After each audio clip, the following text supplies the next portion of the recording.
बोला बोला दुर्गा माई की।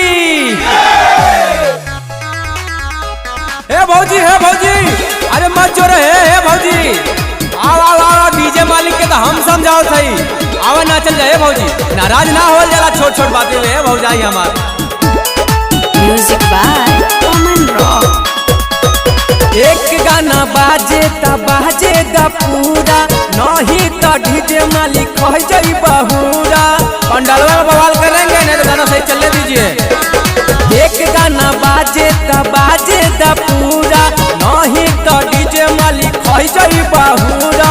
कब से खड़ी बा कमरिया के दाबी, कही जवान भौजी उहे गाना बाजी। कैसो भइल बिया नाचे के राजी, कही जवान भौजी उहे गाना बाजी। कैसो भइल बिया नाचे के राजी। बोल सच्चा दरबार की।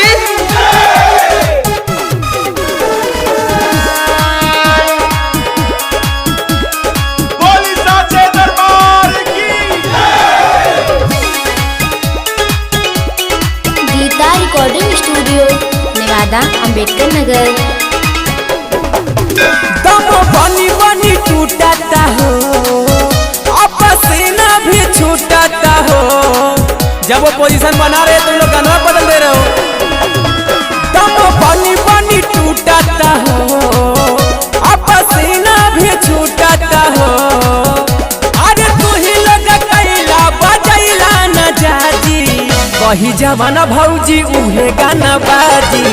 कैसो भइल बिया नाचे के राजी, कही जवान भौजी उहे गाना बाजी। कैसो भइल बिया नाचे के राजी। चिंता मत कर भौजी, घमंडी डीजे वाला अगली साल ना 4 स्पीकर 2 मशीन लाके हम पूरा धरा, कहीं से ना लेके आई अपन खुद कर रहा, भाड़ा वाला काम ना कर। आओ भौजी तू नाच खाली।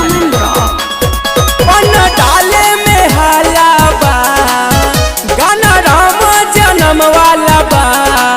हाँ भैया सही काम कैले हो भाई, इनका है 1 नंबर। डाले में हलावा गाना राम जन्म वाला बा। अरे अरविंद सोनुआ मिलल बाटे काजी, कही जवान भौजी उहे गाना बाजी। कैसो भइल बिया नाचे के राजी, कही जवान भौजी उहे गाना बाजी। कैसो भइल बिया नाचे के